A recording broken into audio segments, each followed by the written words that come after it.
il y a des parents. Est-ce qu'il y en a qui sont des parents de même sexe? Hein? Il y en a pas. Bah, ça existe. Aujourd'hui, tu peux te marier avec quelqu'un et il y a plusieurs types de familles, tu vois. Et ce qui compte, c'est que ce soit à chaque fois un projet d'amour. Après avoir regardé cette petite vidéo, vous vous demandez si vous êtes en train de rêver ou pas. Non, vous ne rêvez pas du tout. C'est le président de la France, Emmanuel Macron, qui est en train d'enseigner ce genre de choses aux enfants de 8 ans, 9 ans, 10 ans. C'est-à-dire des petits enfants de 7 ans, 8 ans comme ça. Ouais, incroyable mais vrai. Les gens se demandent pourquoi je suis en train de faire cette vidéo, que c'est en France, ce genre de choses se passent. Les gars, ne vous trompez pas. N'oubliez pas que s'il pleut en France, presque les 14 pays de l'Afrique francophone sont mouillés. Oui, s'il pleut en France, les 14 pays, presque les 14 pays de l'Afrique francophone sont tous mouillés. Oui, ce qui veut dire bientôt ça va arriver ici. Bientôt ils vont venir nous imposer ces genres d'enseignement ici en Afrique. Sauf si nos présidents refusent. Oui, n'oubliez pas qu'ils ont parlé d'homosexualité. Et puis les gens disent que non, c'est en France ça se passe. C'est en Occident, c'est nanani nanana. Ça ne peut pas arriver en Afrique. La fois dernière au Nigeria, ils ont arrêté des garçons qui sont en train de se marier. Oui, c'est-à-dire garçons et garçons se marient. Jusqu'à ils ont invité beaucoup d'invités. Les garçons aussi qui sont du même que eux. Incroyable les gars.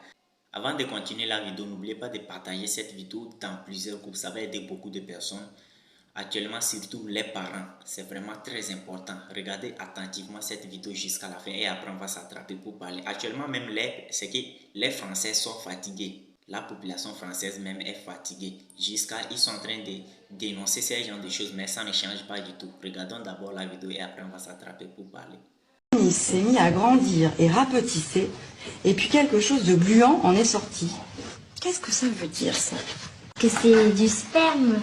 Et est-ce que quelqu'un sait comment ça s'appelle quand justement ce truc gluant qui s'appelle le sperme, comme on l'a dit, comment ça s'appelle quand il sort du pénis?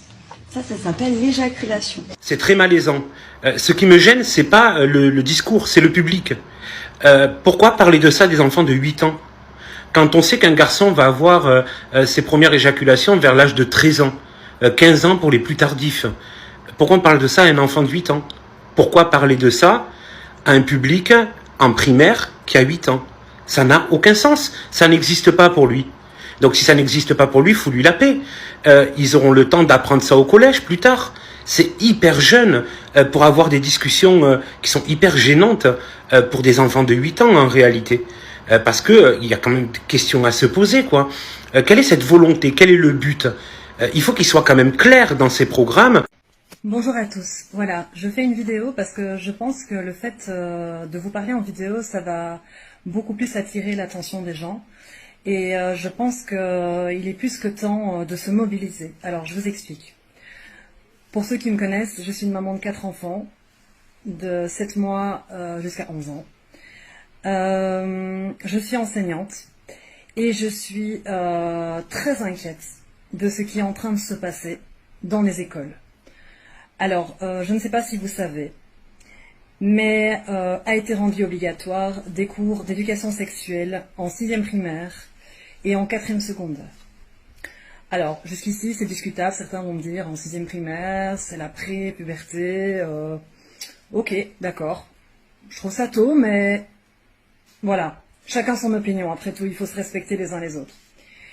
Mais sachez que le guide Evras, qui est en ligne, vous tapez guide Evras dans Google, allez le lire, sincèrement, si vous êtes parents, si vous êtes grands-parents, vous avez des petits-enfants, allez lire le guide Evras. Alors c'est 300 pages, c'est lourd, c'est vrai, mais il y a moyen de lire entre les lignes, d'aller voir les résumés, et d'aller voir les points clés. Allez voir identité de genre, allez voir rapport sexuel, allez voir... J'ai plus de noms comme ça, toutes les en tête. Alors déjà dans ce guide Evras, il est marqué que l'enfant a une sexualité dès la naissance. C'est complètement faux. Un enfant n'a pas de sexualité avant sa puberté. Il n'y a pas de pulsion sexuelle, il n'y a pas ça. Donc, aller parler à des enfants, leur projet, c'est d'aller parler à des enfants dès la maternelle, dès la 3e maternelle, dès 5 ans. Alors, ça commence par l'identité de genre. On va dire à des enfants, alors, petit garçon, tu te sens peut-être un petit peu fille. Oh, mais t'inquiète pas, c'est normal, peut-être que tu vas te transformer en fille. Enfin voilà, j'en passe des détails. Dès 9 ans, c'est la masturbation, l'orgasme, l'influence positive des pornographies, négative ou positive, hein, normal. Alors moi, personnellement, je sais pas vous, mais l'éducation sexuelle, c'est quelque chose qui ne doit pas être donné par l'école. Ça doit être donné par la famille. Nous avons des droits en tant que parents, et il me semble que ce sont des sujets intimes qui ne se traitent pas devant une classe entière dès la maternelle. Au secours.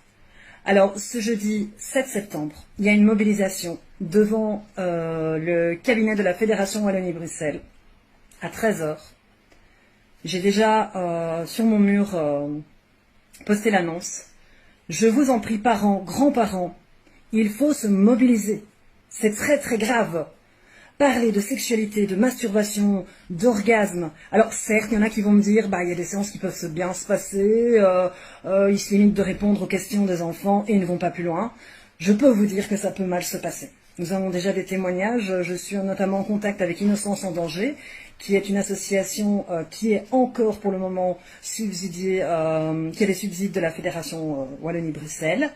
Pour combien de temps ? On ne sait pas. Ils craignent malheureusement qu'on leur enlève leurs subsides parce que justement, ils traitent le problème, la grosse problématique de l'EVRAS. Et soyons clairs, ce n'est pas l'EVRAS qui pose problème, c'est le S de EVRAS. Parce que l'éducation à la vie relationnelle affective, c'est une des missions de l'école. Mais sexuelle, ça n'a pas sa place. Alors, il y a une différence entre parler de rapport sexuel et dire un garçon a un zizi et une fille a une zézette. On sait faire la différence, on n'est pas complètement débile. Donc, voilà. Il faut se mobiliser, c'est super important. On ne peut pas laisser passer ça.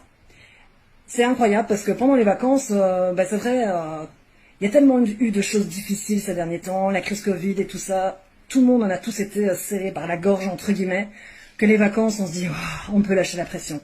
Mais sachez que nos chers gouvernements profitent toujours des vacances pour faire passer des lois en mode unstumeling.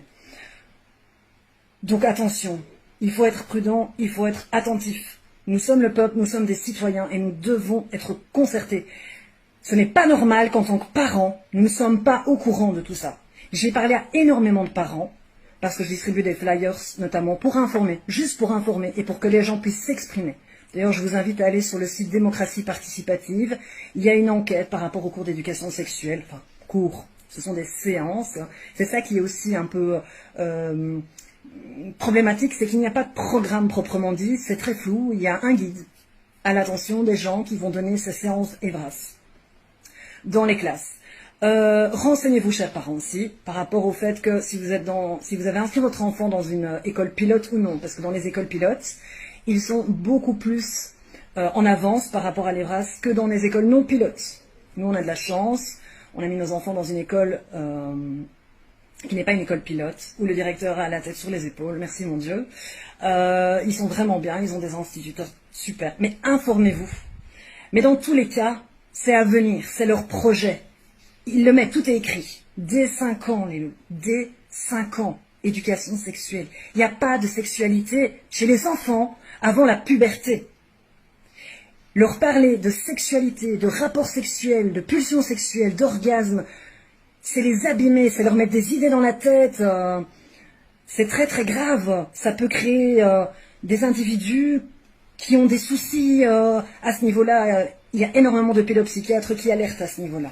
Voilà, je vais arrêter parce que je suis super longue et je veux pas être longue. Si vous voulez vous renseigner, allez sur Démocratie Participative, Innocence en danger Belgique. Le rendez-vous est à 13 h ce jeudi donc. Devant les cabinets de la Fédération Wallonie-Bruxelles. C'est ce jour-là qu'ils veulent voter auprès du Parlement, donc de façon en gros définitive. Peu importe qu'ils le fassent ou non, il faut se mobiliser. On doit être vu par les médias. C'est très très important qu'on soit vraiment nombreux. Je compte sur vous pour nos enfants. On doit absolument les protéger. Clairement, je compte sur vous. Merci. Chers parents africains, chers frères et sœurs africains, j'espère que vous avez regardé la vidéo attentivement avec moi jusqu'à la fin. Vous avez écouté. Même la population française, les citoyens français même, eux-mêmes, ils sont fatigués. Ils sont en train de dénoncer ces genres de bêtises. C'est que ne soyez pas là en train de dire que non, c'est en France ça se passe, donc ça ne nous regarde pas, nous les Africains. Ça nous regarde parce que c'est eux qui contrôlent les pays de l'Afrique francophone. Oui, n'oubliez pas ça. Ils ont parlé d'homosexualité ici. Les gens disent que non, c'est là-bas ça se passe, c'est en Occident, c'est en Amérique, c'est nanani, nanana, c'est la mamie, c'est l'auto. Il y a quelques jours de cela, ils ont attrapé certains papas qui sont en train de se marier. C'est-à-dire les garçons qui sont en train de se marier au Nigeria. 2 garçons qui sont en train de se marier. C'est-à-dire papa se marie. Vous comprenez de quoi je vais parler? Donc ne dites pas que non, c'est chez eux, ils sont en train d'enseigner ces genres de bêtises. Ils ne vont pas nous imposer. Non, les gars, les pays de l'Afrique francophone sont contrôlés par la France. Ouais, vous êtes sous les ordres de la France. Donc calmez-vous les gars. Sauf si certains de nos présidents arrivent à dire non, eux ils ne veulent pas ça. Sinon, le reste, ils vont vous imposer ces genres de choses. Vous allez enseigner à vos enfants. Les gars, j'espère que vous avez regardé la vidéo attentivement. Donnez votre avis dans les commentaires et n'oubliez pas de partager avec vos amis. Il faut que nous les Africains, on se réveille. On ne doit pas se laisser dominer par certains soi-disant présidents, bien certains soi-disant élites françaises. Les gars, on se dit à la prochaine et ciao, merci beaucoup. Partagez avec vos amis, donnez votre avis dans les commentaires.